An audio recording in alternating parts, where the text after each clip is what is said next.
So let's consider some facts. We consume about, as a world, not the United States. Remember, the U.S. consumes about 7 billion barrels of oil. Globally, we consume about 22 to 23 billion barrels of oil every year. 22, 23 billion barrels. And yet we discover only 4 billion new barrels a year. So we're consuming 22, 23 billion barrels, and we only discover about 4 billion barrels. How do we do that? How do we continue to produce, to consume, 5 times more oil than we actually find? Well, the reason is we're living off past supplies. We're living off big oil fields that we found years ago. And this graph also comes from ExxonMobil, and what it is it's a graph showing the year here. This is the year along here. This is the oil production. Okay. These are the oil embargoes back in the late 70s and early 80s. You see that dip. Okay, this is global oil production. Did a little dip there. And these are past discoveries in billions of barrels. Okay, so you can see that we're consuming about 22 billion barrels a year, and yet we're only finding about 4 billion barrels. And the reason we can do that is because we have all this oil that was discovered previously. Big oil fields in Iraq and Saudi Arabia. So we're tapping into those oil fields currently now. We're drawing down our supply in order to meet demand. And we're seeing a dramatic increase in demand.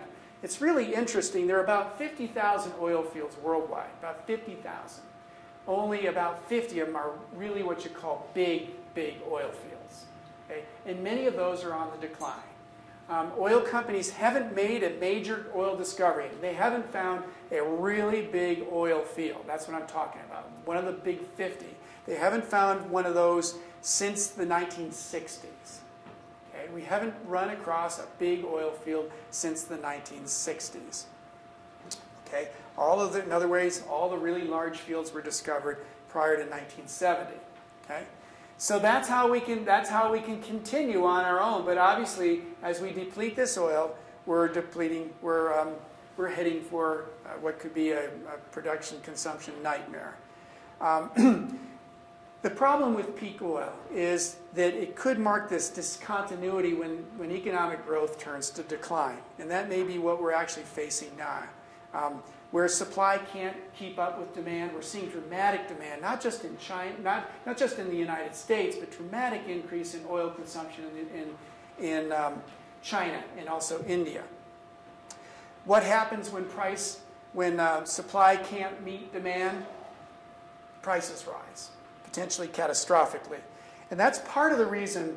Oil prices are really complicated. There are a lot of factors that play into it. Recently, market speculators have driven up the price of oil. But one of the reasons we're seeing an increase in oil right now is because of this conflict between supply and demand. World oil demand is increasing, and supply can't keep up with it. And that's just one of several factors. It's clearly going to stimulate the search for more oil. And barring new finds or major new finds, we could begin to see these series of inflation followed by a recession. Maybe that's part of, I think, what's going on right now. Maybe we're already there right now. The current rate of inflation is clearly tied to the high price of oil. So I'm telling all of you to get ready for the ride of your lifetime. If you're in this field to make a career in renewable energy, you couldn't have arrived at a better time because the world is hungry for alternatives. The world is hungry. But unfortunately, there's more to the story than just oil, more than we're just running out of oil. Natural gas production in the United States actually peaked in the early 1970s. And I've got a graph of that shortly to show you. And pretty much has remained constant for the past 30 years. And it's projected to decline very sharply right about now. So we're expecting to see a decline in natural gas production.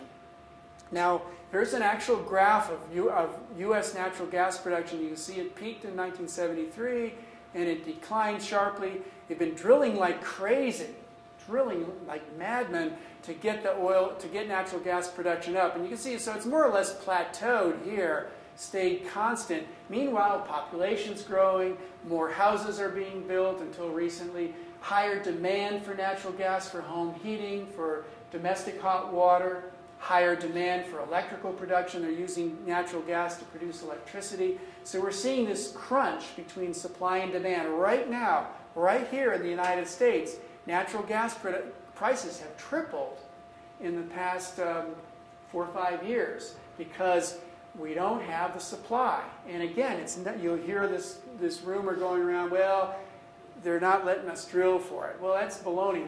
They're drilling all over the United States. And one of the things that here's a graph showing the actual cost of natural gas. You can see that it's now $7 per million cubic feet. It just used to be, just not too long ago, 1975, it was way under $1. And then here in the 1980s, it was about $2, and now it's way up to $7. A dramatic increase because we're running out of natural gas here in this country. Okay? And one of the things that's happening is, and it's not, again, just like oil here in the United States, they're drilling more and more wells, but they're finding all the supplies, the deposits they're finding are pretty small. And within, like a new natural gas deposit, within 2 years, it's half gone. Within 4 years, it's 75% depleted, so they have to drill more wells. They're drilling 5,500 new natural gas wells every year in Texas alone, just to keep production from falling. Okay? 5,500 new gas wells every year in Texas, just to keep production, keep that U.S. gas production up. What about importing it? There's a lot of talk about importing it. We currently import about 15% of our natural gas from Canada. Okay? About 15% of all the gas we use in this country comes from pipelines from Canada. But it's running out too. That, by the way, represents half of Canada's total production. So we're taking half of Canada's total production here for the United States. We're not taking it, we're buying it. But we also import some as compressed natural gas in big tankers. About 2% comes from foreign countries. Okay? But we're really not geared up to accept more. There's actually a fair amount of natural gas out there in other countries, in Africa, the Middle East, and so on. There's a fair amount of natural gas out there, but we're really not geared up to import it. There are only half a dozen ports in the United States where gas can actually be brought in. You have to have a special facility. So we're really not geared up to import it. So even though there is gas out there, we're not in a position where we can get it. So can we import it? It's not likely. Even if we could ramp up our import, and we are, and it's going to happen. There's no question about it. Even if we could, global natural gas production is expected to peak 2015 to 2025. Again, that's not too far away. 2015 is not that many years away. So we need to be looking for alternatives.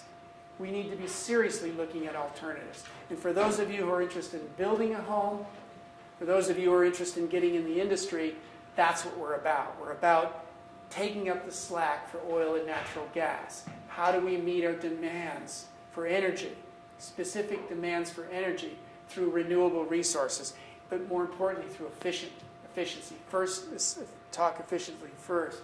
So here we are in world natural gas. We're maybe not quite peaked yet. We're coming up here to the peak on world.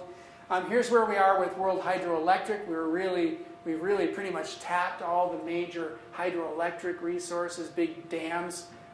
What's available is oftentimes, like Canada has a pretty decent untapped hydro potential, but it's all far northern Canada, a long way from where anybody lives. There's no way of getting that electricity affordably down to where it's needed. So we're really running out of microhydro. World coal, there's still a fair amount of coal, but we're moving up toward the peak in coal production. We still have a lot of coal, really. World nuclear, this is one of the things that I wish that the politicians would look at, as well as, they're talking about developing all these new nuclear power plants, but is anybody asking, do we have the nuclear fuels? Do we have enough uranium to fuel these power plants? And from everything I've read, we're really up here almost peaking world uranium production as well. So it's kind of a suicidal course to be developing all these new nuclear power plants if we don't have the fuel for them. And there's a lot of other problems with nuclear as well.